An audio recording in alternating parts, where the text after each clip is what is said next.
Tom Miller, who is not feeling well this morning and asked me to do this. So first of all, I just would like to introduce myself. My name is Tom Morano. I am one of the members of the call committee. I've also been a former deacon here at St. John's, and I'm helping out in our search for a new pastor. We have various members of the call committee that are sitting in our congregation, and to those ladies and gentlemen, if I say anything that doesn't sound right, or if I could add more, feel free to, we're going to keep this kind of informal, so feel free to speak up. So the call committee has had 2 meetings now. Our first meeting was with Pastor Fisher from West Bend, who is helping us, guide us in this process. He is, he's with us. He's Missouri Synod with the district. I forget his exact title. He's the, pardon? Thank you. He's the circuit visitor, and part of his job is to go around and help congregations go through processes like this. Since he's been the circuit visitor, I think he said he's been through this 4 times already. So this is number 5, so he is a source of knowledge we are able to draw on, who is helping make this process go. Also members of the call committee are Cheryl Kaker, Tom Jobs, Tim Gierock, Don Knutz, myself, my wife Christine Morano, Dale Rismeyer, Dwayne Rismeyer, Cherie Gibes, and forgive me if I did not call somebody, please just Paul Soike, Cherie Ewig, I'm sorry, old habit.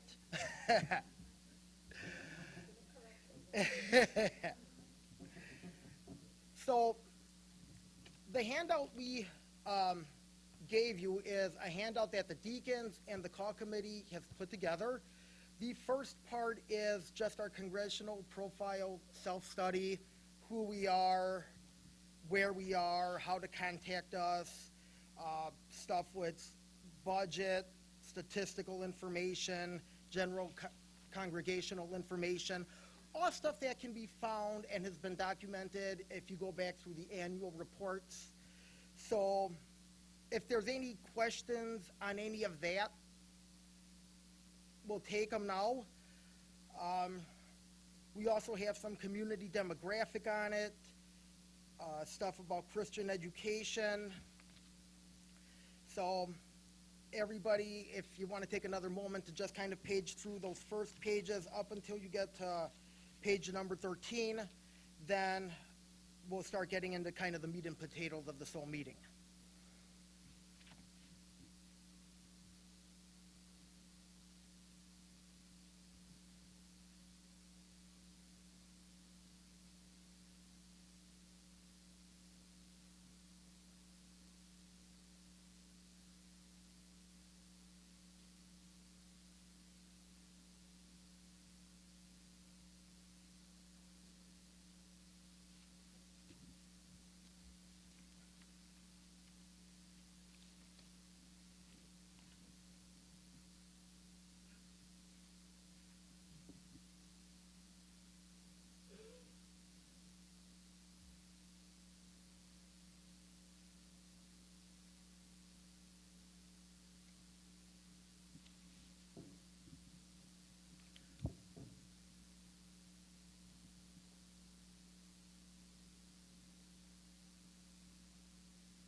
All right, do we have any questions regarding any of that information?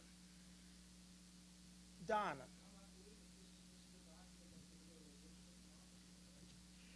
This will be going to the district if we vote that. I think we have to vote. This is the document that the call committee has put together, and I'm not sure if we need a vote, but otherwise it will be the document going to the district.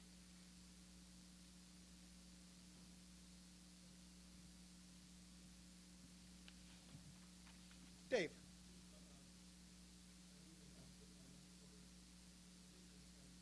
Yes.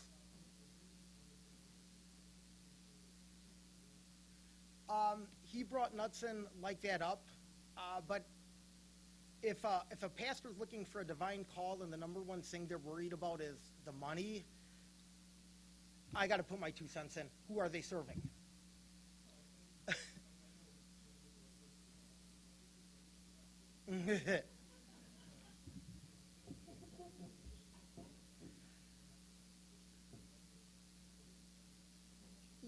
Pastor Fisher said nothing about that. On the same token, I don't know how much Pastor Fisher knew about our, for a nice way of putting it, our financial endeavors over the last 20 or so years. I'm not sure what district knows. That may all be coming to light during this. So I'm sorry, I don't have a better answer. Man, I sound like a politician.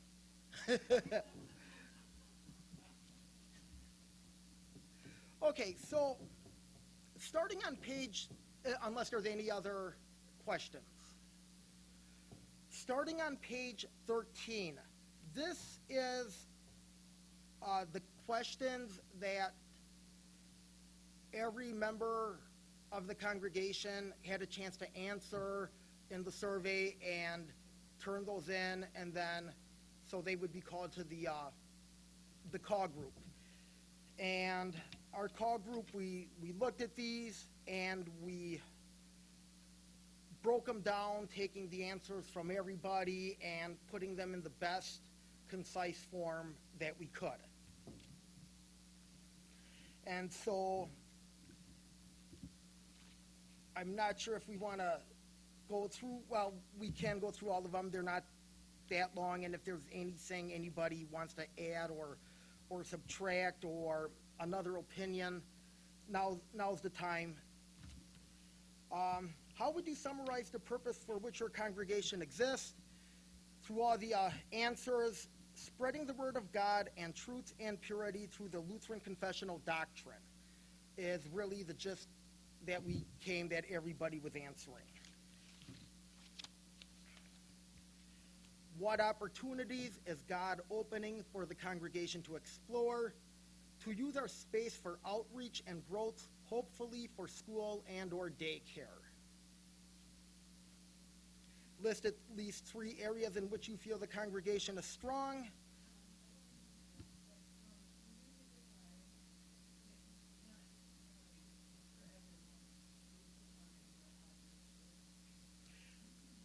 Outreach is putting our name in the community.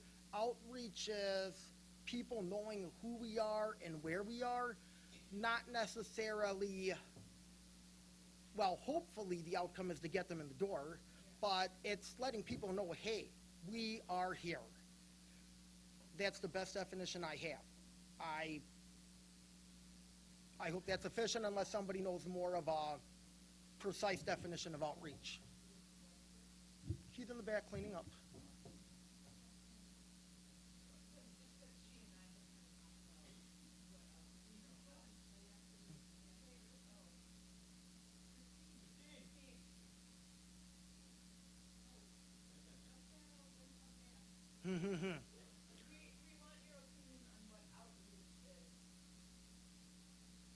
All right, we'll come back to that when she's in. No, not a problem. I said at the beginning, this is informal. This is a conversation amongst family. So we will be coming to that. Okay, so list at least 3 areas in which you feel the congregation is strong. Things the congregation does well by God's blessing. Okay, number 1, we have confessional doctrine, liturgy and Bible study, and the sacraments. We support of another and prayers, and fundraising and supporting causes, missions, congregational events, and projects. So those are 3 things we feel we as a congregation do well on.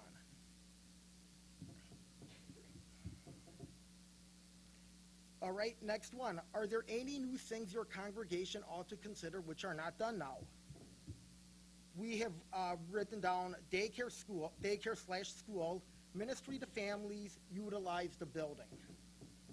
And with building, that also means the property.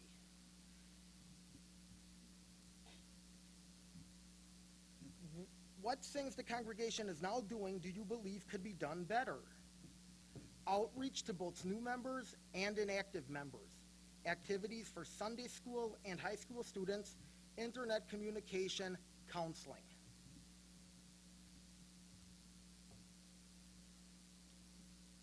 That all sounds pretty good, so we're going to go back to the question that was brought up to the table. Christine, Bronwyn would like to know the definition of outreach.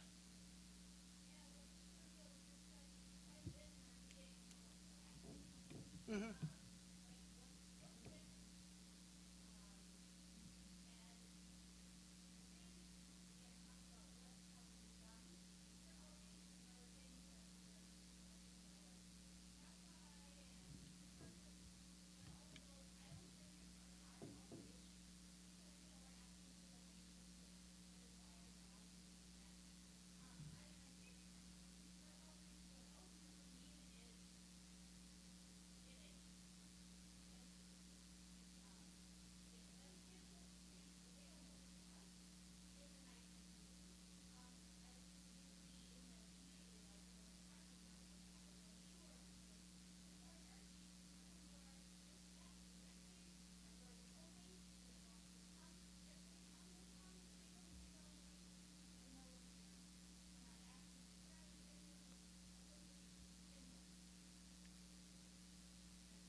Well, now that would start coming under ministry, and right now, and if people do have questions, part of outreach is we're just letting them know, hey, we're here, this is who we are, but then by all means, if they have any questions, we need to be able to answer those.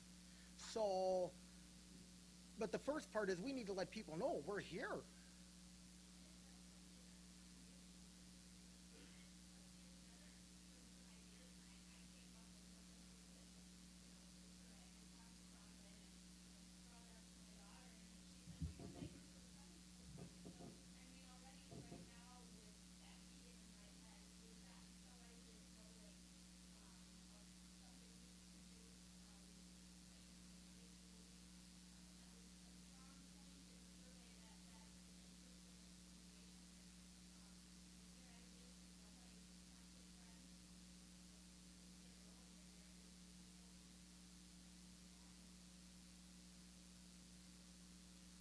All right, any other, and Jan, if Tom Miller were here, he might have a bit more definition and more explanation. We're just volunteering right now, and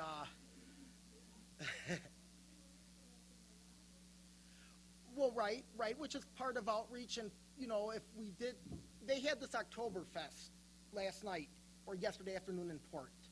Or there's the farmer market. How come we don't have a tent with information about our church? Triple fold brochure, why we're here. But if people don't know we're here, and if we just randomly say, did you know Jesus Christ is your personal Savior? And, yeah, they may go, yeah, and then they start thinking about it going, well, yeah, I should start going to a church. Well, where were they from? Oh, I don't know where they were from, so I'll just randomly pick some church. That's why we need to let people know who we are, where we are, and then why we're here. Kind of the best way I see it in my mind. Smarter people may have a better definition. All right, so what things? Okay, we went that. Okay, so then the next question of the congregation that was asked, what do you believe your let me know if I'm also talking too fast. What do you believe your congregation needs more than anything else right now to be most effective? Of all the responses we were able to put together, responsibility of membership, trust, support, prayer, strong leadership, to replace current leaders, new and or younger members, outreach and evangelism. So that is stuff from all those answers that it seems we need to start working as a congregation on to be more effective. Diane.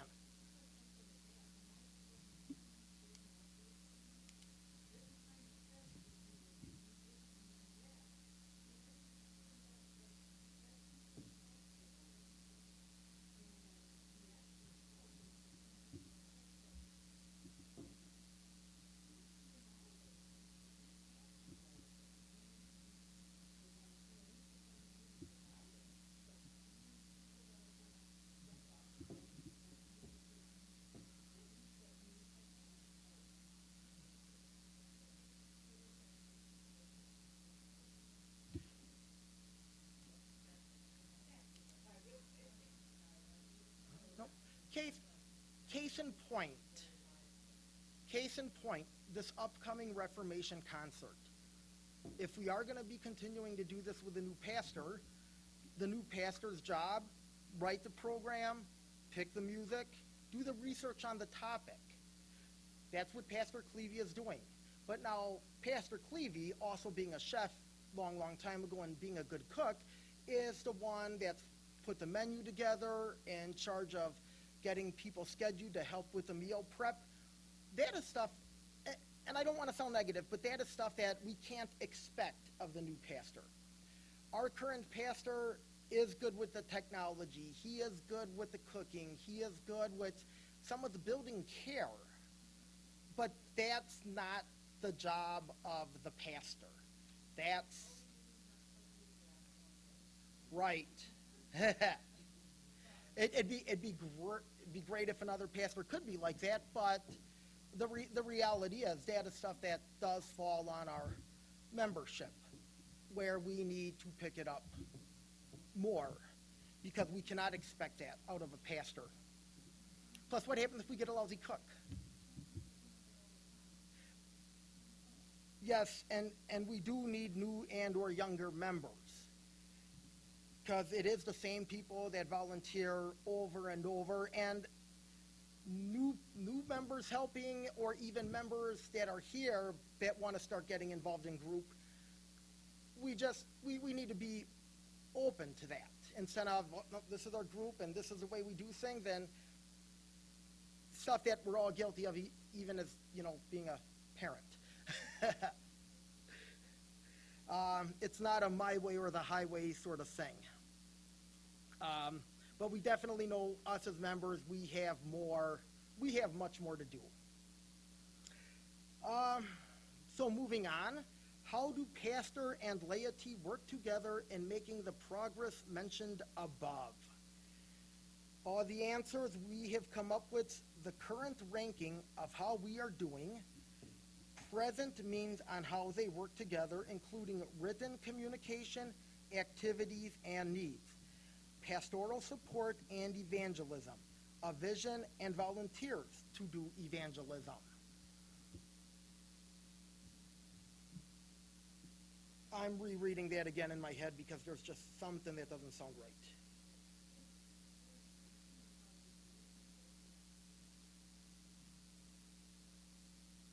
Okay, anybody on the committee, you have a little help for me?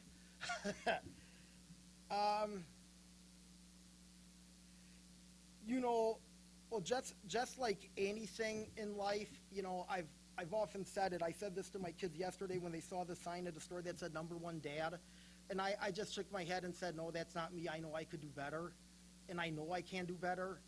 We as a congregation, yes, we can do better. And it's knowing we can do better and then trying to do better. I'm not sure if that means anything for current ranking. Diane?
know, and it could and should be. The ones that volunteer, how do you get, not the how, but when you do get those new volunteers, if they are trained properly to do the task that we do as volunteers and they have the know-how, they're more willing to do it than, well, just do it my way or the highway. Think of it, and I hate using analogies, but think of it as training a new person at work, and you got to train them how to do your job. You got your way of doing it, and you could run circles around people, but now you're training somebody. You need to know how to break it down and tell them exactly what you do and not just know it. And that's, that's what we have too, with our Brat Fries and our other organizations. We got the people that have been so long, they could, Tom Miller up here, he could run this meeting like nobody else could. I feel like I'm stumbling up here, and yet they'll just move it. My father-in-law was the same way. He could run one of these meetings, no problem. Some things you just kind of got to figure out on your own, and some things you can be taught. Yes.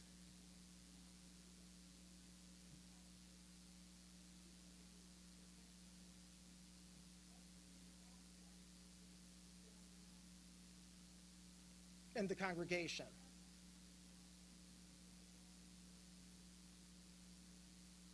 Well, now that is,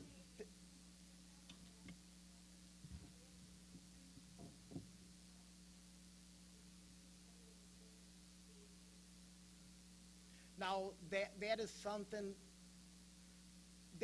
that for all the, I don't want to use the term heads of the organization, but yes, like I'm the financial secretary. I should have step-by-step instructions written on what people should do. So when we do have volunteers too, everybody is doing it in the same order. That way things go smoother, training goes smoother, anybody could train. That would be up to the heads of all the organizations. So otherwise anything on that? But yeah, that is more of an individual organization to do that. Pastoral support and evangelism, a vision and volunteers to do evangelism, the last sentence. Anything with that?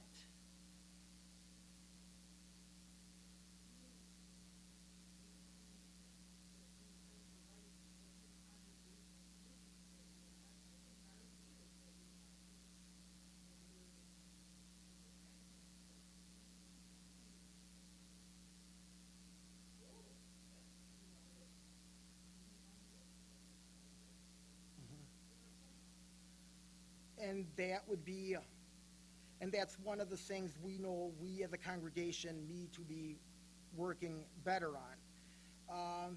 And yes, there can be evangelism with outreach. We tell about Jesus, we tell about the Holy Spirit, but remember, it is the Holy Spirit that does the true conversion. But if people aren't aware, they don't know the goal, and they don't know where to come. Cindy? Okay, I thought your hand was raised. Okay, let's see. I gotta find, okay. So then we came to this list of the pastoral expectations. And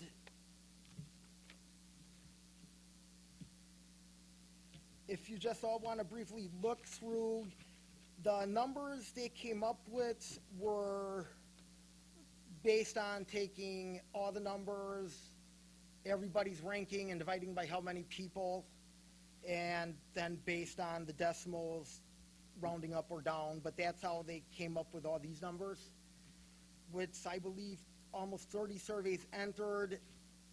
There were various answers for every category from low to high. About 30, not quite 30, 26 or 27, I believe. So if any, just quickly look through that. If anybody's got something on one of the numbers or one of the categories that they're asking, what are we looking for on, or what does it mean? We'll take those questions now. So I'll just give everybody about 30 seconds to a minute to just kind of look over that.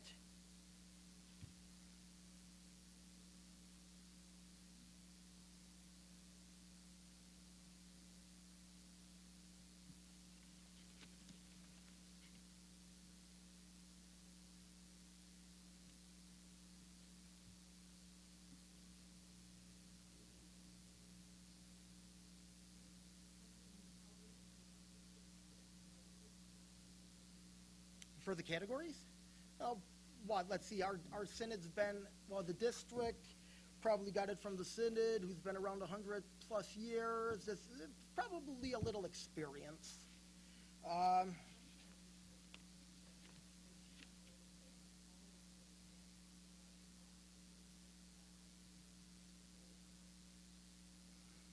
Right.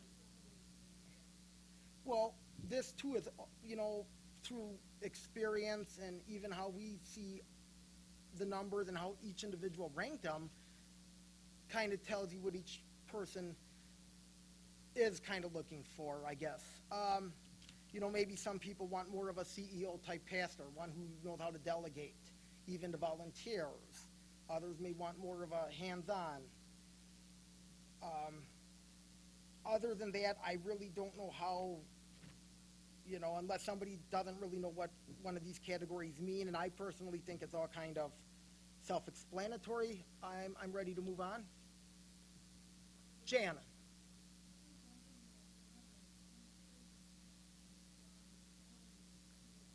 Mm-hmm.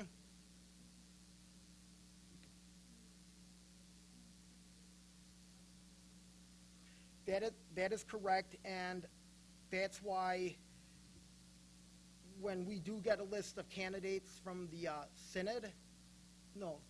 district,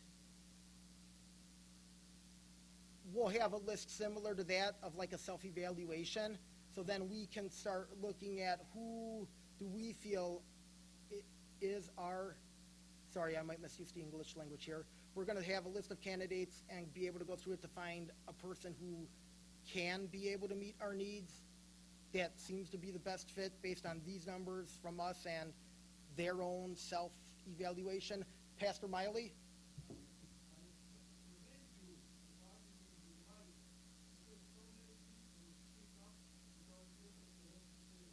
Well, thank you. Thank you. Bronwyn?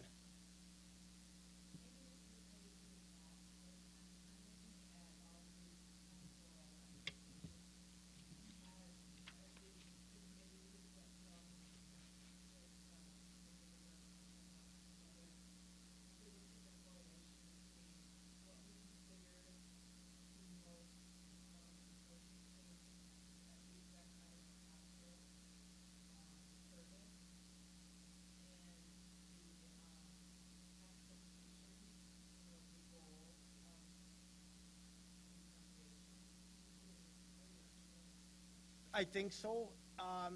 So you're one.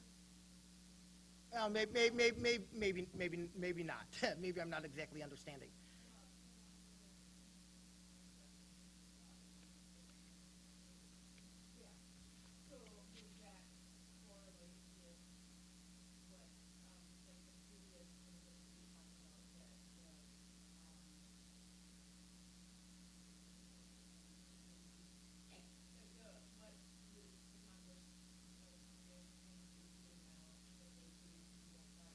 Okay. Yes. These.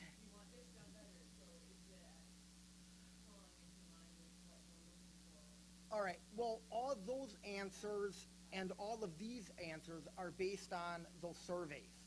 So if somebody were to think something's important, you would think in their answer they would carry that through. So this isn't something that we as the committee made up and put numbers on. This is based on all the information and input we received from the return to surveys. So if things do kind of seem opposite, it's all based on that.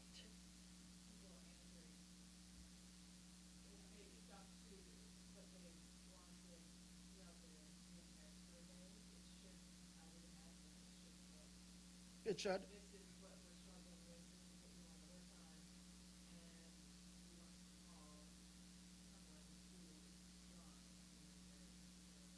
Mm-hmm.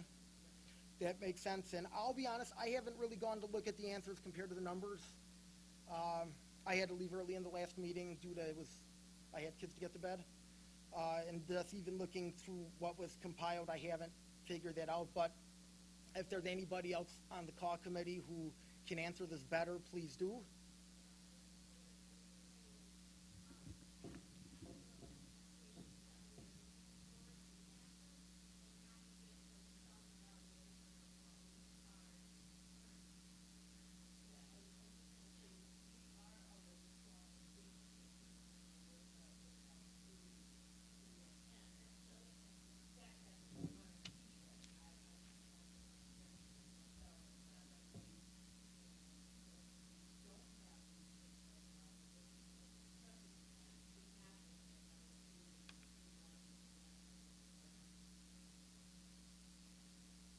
Yes, and I see none of these answers on this sheet. I don't think anything here goes below a 7. I see a few 6s. Other than that, yeah, singles ministry and community involvement, for whatever reason, that's lower on people's list. David?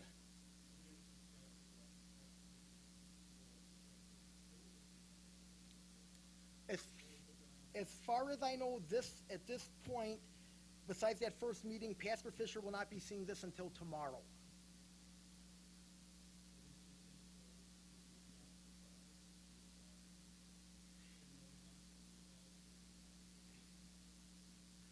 Yes, but it is definitely his job is definitely to make sure all the channels go through. His job is not to tell us who should be our new pastor. It's just to make sure we're following the steps from Synod and guiding us, as like a coach, just guiding but not telling us who we're supposed to be picking. Does that answer the question? Okay. Jan. Mm-hmm.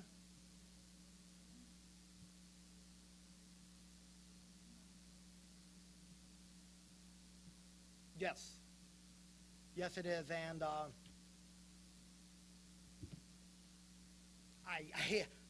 I got nothing to say after that. Really, it's it is a divine call, and it is in the Lord's hand. So, all right, moving on. So with all those numbers, we just basically summarized what the numbers said in the next few questions, starting on page 15 to 16. So if anybody who read that, if they just want to take a look.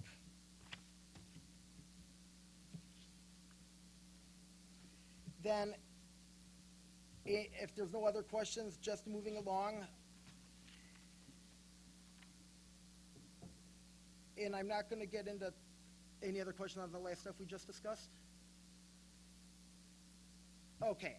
Then moving right along, the congressional checklist is basically just how we have operated, about our acolytes, our baptisms, our Bible studies, our children's sermon, Christian day school, whether we have it or not, staffing, technology. If you have a copy, and everybody should, I did not put these packets together. If anybody has a question on that, let me know. Otherwise, we will be moving on.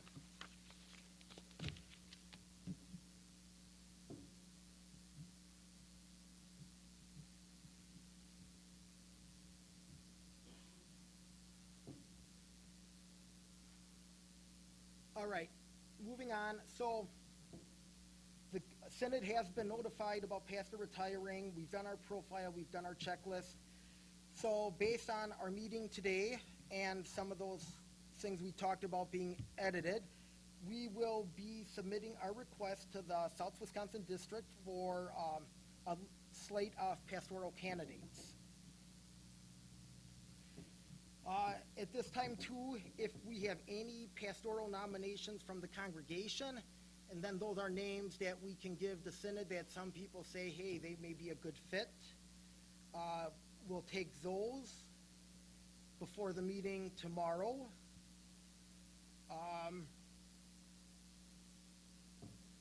So, I believe those forms are in the church office. I think on that counter space, I believe that's where they are. Okay.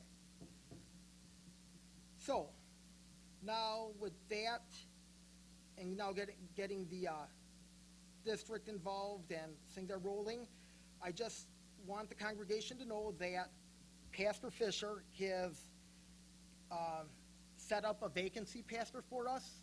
So if this process is not done before January 31st, we're going to have a gentleman named Pastor Anderson who lives in the Menominee Falls area be our vacancy pastor. He will be the one preaching on Sundays and Wednesday and just filling in until we can get the new pastor. I don't know much. I don't know much about him, but we will see him as of February 1st, assuming we don't have the new pastor in place by then. And then the last thing before the closing we need to bring up is a celebration for Pastor Clevey retiring. A farewell party, a send-off. Right now, as far as I know, the committee has no ideas that have been presented. We haven't discussed that to the best of my knowledge. So if there's a person or a group of people that would like to organize something, feel free. Let me know, let one of the committee members know, email Jamie that you would like to volunteer to organize something like this. As far as I know right now, we don't have any guidelines. It doesn't have to be a big catered dinner like the 125th, but it doesn't have to be something like the little get-together for Sunday school and Bible study. It can be as little or as big, anything in between that people want to put together. So,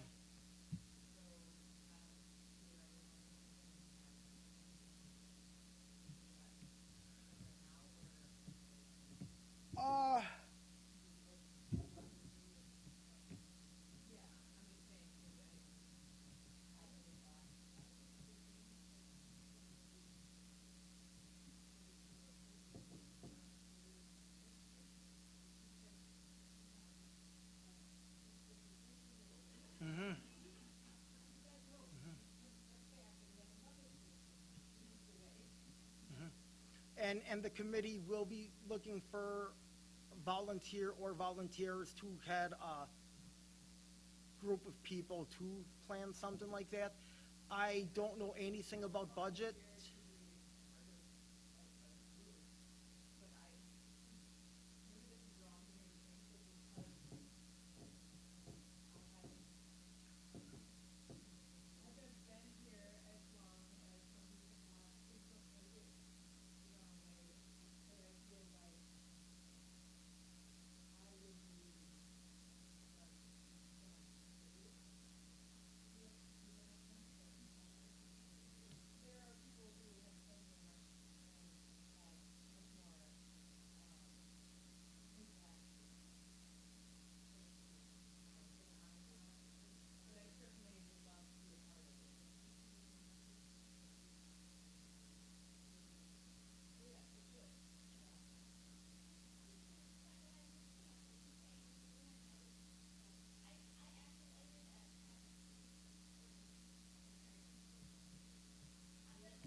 Cheryl.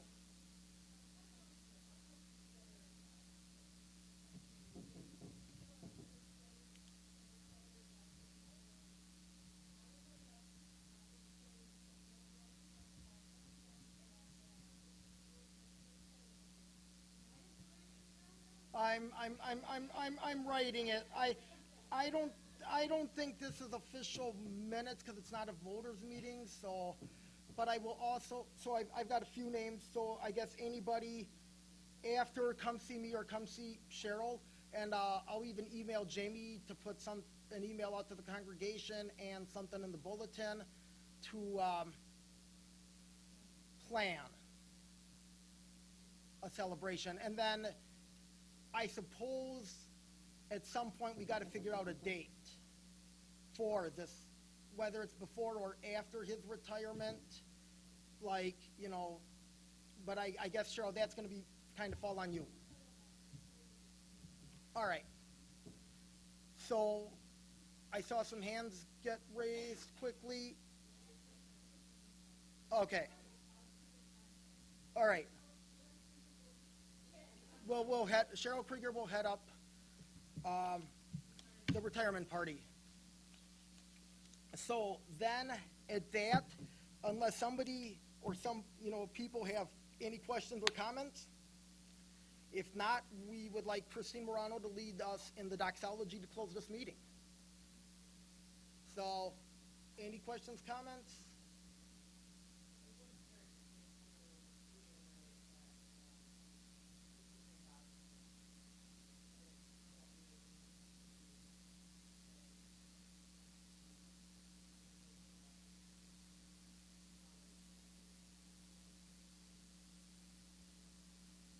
All right, at that, let us close with the doxology. Yeah, why not? Standing doxology. That way we all, you know, can boom our voices to the Lord. Praise God from whom all blessings flow. Praise Him for creatures here below. Praise Him on each heavenly home. Praise Father, Son, and Holy Ghost.